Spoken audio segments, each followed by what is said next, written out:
But ఇక్కడ ప్రస్తుతం ఉన్నటువంటి పరిస్థితులు ఇవన్నీ చూసిన తర్వాత మళ్ళీ కాంపిటీషన్, గతంలో కేవలం బీఆర్ఎస్, కాంగ్రెస్, బీజేపీ అని అనుకున్నప్పుడు సరికొత్తగా ఇంకొక పార్టీ వచ్చింది. ఆ తర్వాత ఇప్పటిదాకా అస్సలే ఎంటర్ అవ్వనటువంటి వెస్ట్ బెంగాల్లో మీరు ఎంటర్ అయ్యారు. సరికొత్తగా విజయ్ తన విశ్వరూపాన్ని చూపించారు తమిళనాడులో. ఇవన్నీ చూసిన తర్వాత కేరళలో కూడా ఎల్డీఎఫ్ వెళ్ళిపోయి యూడీఎఫ్ వచ్చింది. ఇవన్నీ అయిన తర్వాత మన దగ్గర కూడా అలాంటి చెప్తే బాగుండేది అని ఎదురు చూసిన వాళ్ళు, చాలా ఆసక్తిగా ఆతృతతో ఎదురు చూసినటువంటి క్యాడరు, లీడర్లు వాళ్ళందరూ ఉన్నారు.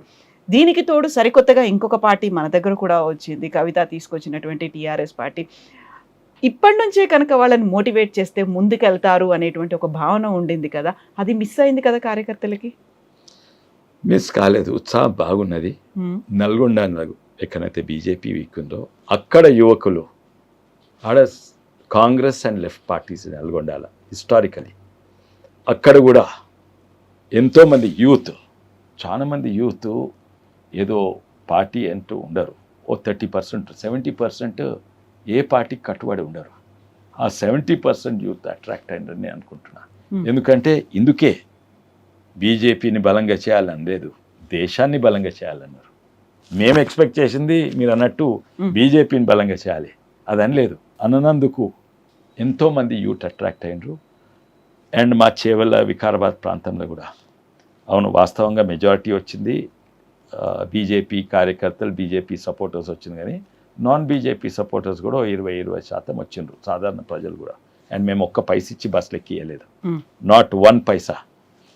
కొంతమంది దూరం సిటీలో అయితే ఆ లంచ్, బటర్ మిల్క్ కూడా ఇంతజాం చేయలేదు. దూరం నుంచి వచ్చేటోళ్ళకి లంచ్ అరేంజ్ చేసినాము, ట్రాన్స్పోర్ట్ అయినా ఒక్కరికి 500 కాదు, 200 కాదు, 100 రూపీస్ కూడా ఇవ్వలేదు. So it's a great success. పోయినాక అనిపించింది, అవును మీరు అన్నట్టు అక్కడ మీటింగ్లో మాట్లాడేది బీజేపీ కార్యకర్తలను ఇన్స్పైర్ చేస్తారు అనుకున్నాము, కాలేదు. కానీ మొత్తం దేశాన్ని ఇన్స్పైర్ చేసిండు. బట్ దేశాన్ని ఇన్స్పైర్ చేశారనుకున్నప్పుడు దాన్ని ప్రాపర్గా కమ్యూనికేట్ చేయలేకపోయారా, లేకుంటే అర్థం కాలేదా, తీసుకోవడంలోనే అనుమానాలు ఏమైనా కనిపిస్తున్నాయా? కాదండి, వాళ్ళు అంటారు, ఎస్పెషలీ కాంగ్రెస్ పార్టీ వాళ్ళు, మీరు అన్నదే ఏంటంటే ఏంది మోడీ సరెండర్ అయిందా, చేతులు వదిలేసిండ్రా, ఇవన్నీ అంటూనే ఉన్నారు. ఇప్పుడు కూడా అంటున్నారు. ఒకేషన్ కావాలి. కనీసం మోడీ గారు మొత్తము భారతీయులకు అందేటట్టు అన్ని విషయాల గురించి చెప్పిండ్రు. పెట్రోల్ డీజిల్ తక్కువ వాడండి. అండ్ నాకు ప్రత్యేకంగా సంతోషం, ఎందుకంటే నేను ఎప్పుడు సాధారణంగా 2 కార్లు, నా వెంబడి 2 పిఏలు, 2 గన్మెన్లు ఉంటారు. అప్పుడప్పుడు ఇంకెవరైనా కూర్చుండవచ్చు. అందుకే 2 కార్లలో పోతున్నా. యుద్ధం మొదలైనప్పటి సంది ఇప్పటి వరకు నేను చెప్పిన అందరు ఒకటే కార్లో పోవాలి. ఓకే, ఎవ్వరు కూడా, మీరు ఎవరినన్ను అడగండి, ఓన్లీ 1 కార్. ఒక పెద్ద కాన్వాయ్ లాగా వెళ్ళట్లేదు అసలు. నేను ఎప్పుడు పెద్ద కాన్వాయ్ వెళ్ళను, 2-3 కార్లలో వెళ్ళేటోని. ఇప్పుడు లాస్ట్ 2 months అండి, not 1 on the very first day 28 February, 29th నుంచి March 1 నుంచి ఇప్పటి వరకు నేను 2 కార్లు వెళ్ళలేదు.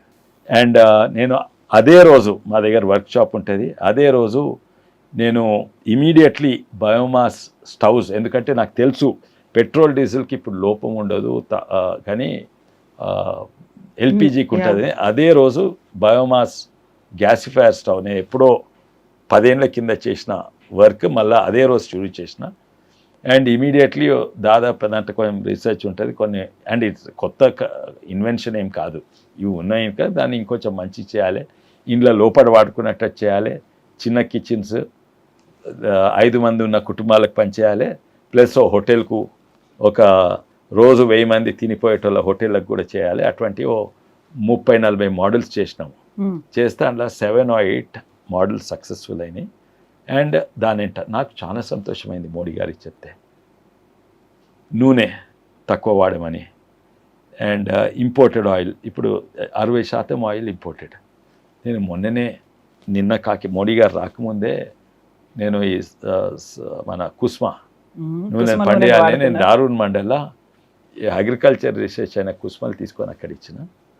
దాని తర్వాత నేను ఒక కంపెనీ పెట్టిన, మిల్లెట్స్ అన్నం. ఇండియాలో హయ్యెస్ట్ అమౌంట్ ఆఫ్ డీజిల్ వాడుతుంది అగ్రికల్చర్.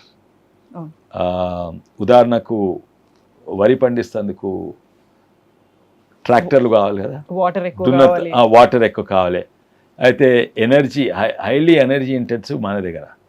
నేను అనుకునేది అమెరికా, ఎందుకంటే అంత మెకనైజ్డ్ ఉంటుంది, ఎవరు చేతులతోటి ఎడ్లతోటి పని చేపించుకోరు, నాగళ్ళు ఎడ్ల నాగళ్ళు ఉన్నాయి, అన్ని మెకానికల్. సో అన్నిట్లో ఎక్కువ కన్సంప్షన్ అమెరికాలో అవుతుంది. కానీ అన్నిట్లో ఎక్కువ కన్సంప్షన్ డీజిల్ మన దగ్గర, అది వరికి అవుతుంది, అది తక్కువ చేయాలి. నేను దాని మీద కూడా నేను పార్లమెంట్లోనే మాట్లాడినట్టుంది. అయితే ఇవన్నీ వినిపిస్తుంది, నాకు నిజంగానే సంతోషమైంది. నిజంగానే మోడీ గారు దేశాన్ని దృష్టిలో పెట్టుకొని మాట్లాడుతుండ్రు, బీజేపీని దృష్టిలో పెట్టుకొని మాట్లాడలేదు. గోల్డ్ ధర ఇప్పుడు మేము సంవత్సర కాలం పాటు కొనకుండా ఆపేస్తాము, నెక్స్ట్ 1 year తర్వాత గోల్డ్ ధర తగ్గుతుందా? ఇప్పుడు పెంచినటువంటి పెట్రోలు డీజిల్ కావచ్చు, ఇంకా ఇప్పటిదాకా పెంచలేదు, పెంచబోతున్నారు, అవన్నీ కూడా తగ్గిపోతాయా? గోల్డ్ ధరలు మనం కొనుగోలు బంద్ చేస్తే తప్పనిసరిగా తగ్గిపోతుంది. సో ఇది మనకు కూడా లాభము, దేశానికి లాభం. ఎందుకంటే నేను ఇప్పుడు ఇంతకుముందు చెప్పిన పేదోళ్ళు అంటే ఒక డెఫినేషన్ ఉండే. ఏం డెఫినేషన్ అంటే దినానికి 1500 క్యాలరీస్ కంటే తక్కువ తిండికి దొరికేటోళ్ళు పేదోళ్ళు. ఇప్పుడు మోటార్ సైకిల్ లేనోడు పేదోడు అయిపోయిండు. ఇప్పుడు 4 జీన్లు ఒక స్నీకర్ లేనోడు పేదోడు అయిపోయిండు. ఆ డెఫినేషన్ మారింది. బంగారం గురించి వస్తే మనము 2014లో నేను అనుకుంటా ఎంత బంగారం కొన్నామంటే మన దగ్గర ప్రైవేట్ హోల్డింగ్ ఆఫ్ బంగారం, ప్రైవేట్ ప్రభుత్వం దగ్గర హైయెస్ట్ ఇన్ ద వరల్డ్. 2014లో 2 లక్షల కోట్ల కంటే తక్కువ అంటే ఇంపోర్ట్ చేసినాం. ఇప్పుడు ఎంతనంటే ఇప్పుడు 6.5 లక్షల కోట్ల బంగారము పోయిన ఏడాది ఇంపోర్ట్ చేసినాం. అంటే ఇది మనకు దేశానికి మిగులుతుంది ఫారిన్ ఎక్స్చేంజ్గా. దీంతో దేశానికి లాభం కాదా? అదే కాక ఇది మోడీ గారు చెప్పలేదు కానీ ఎకనామిక్ ప్రిన్సిపల్ ఏంటంటే one of the largest importer or buyer కొనుడు బంద్ చేస్తే ధరలు తక్కువైతాయి. అయితే మీ మంచి కొరకు కూడా మీరు ఇప్పుడు ఏడాది డిమాండ్ అండ్ సప్లై ఏడాది గోల్డ్ కొనకండి, ఓన్లీ భారతీయులు, అమెరికా వాళ్ళు కన్నా కానీ మనమే అన్నింటిలో బిగ్గెస్ట్ బయర్. కొనుక్కుంటే బంగారం తక్కువ, ధరలు తక్కువ అయితే అప్పుడు కొనండి. అప్పటి వరకు యుద్ధం కూడా అయిపోతుంది, మన ఈ సమస్య కూడా పోతుంది. ఓకే. సో తను ఇచ్చే అడ్వైజ్ ఇప్పుడు అదే నూనె నా హెల్త్కు మంచిది కాదు, దేశానికి ఎకనామీ ఆర్థికంగా మంచిది కాదు. అదే కదా, దేశం కోసం కాదు దేహం కోసం కూడా అన్నారు. అండ్ ఇది అన్నారు ఏంటంటే మీరు వర్క్ ఫ్రమ్ హోమ్ చేస్తే మంచినే. దీనికి అన్నిటికీ అవును అందరికి సాధ్యం కాదు. ఇంకోటి ఎంప్లాయర్ కూడా వాళ్ళ పాలసీ ఎట్లుంటుందో, చాలామంది ఎంప్లాయీస్ ఆఫీస్కి వచ్చే పని చేయమంటారు, కొంతమంది ఎంప్లాయీస్ మీద, కానీ కొంతమందికి ఫ్రీడమ్ మనకి ఇస్తారు. అందరూ చేయాలని ఏం లేదు, అందరు చేయాలని లేదు. అయితే కొంతమందికి ఏం నూనె ఎందుకు తక్కువ వేసుకోమన్నారు, పెట్రోల్ ఎంత తక్కువ వాడమంటున్నారు, వాడుకోండి. మీ పేయి మీద లేకుంటే దేశం ఆర్థిక పరిస్థితి మీద మీకు ధ్యాస లేకుంటే మీరు చేసేది చేసుకోండి. ఆయన కంపల్సరీ పెడుతుందా? కంపల్సరీ చేసింది కాంగ్రెస్ పార్టీ.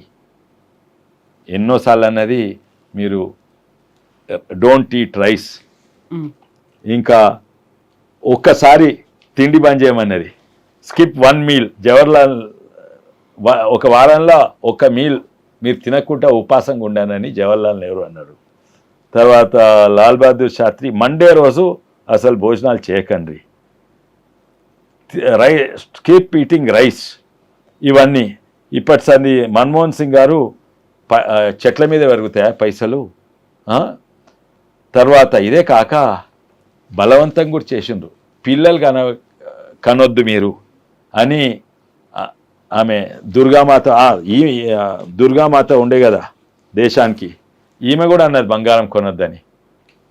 ఈమె పిల్లలు కనొద్దు, ఈమె కొడుకు ఒక ఆయన ఉండేది సంజయ్ గాంధీ అని, ఆయన అన్నాడు పిల్లలు కనొద్దు అని.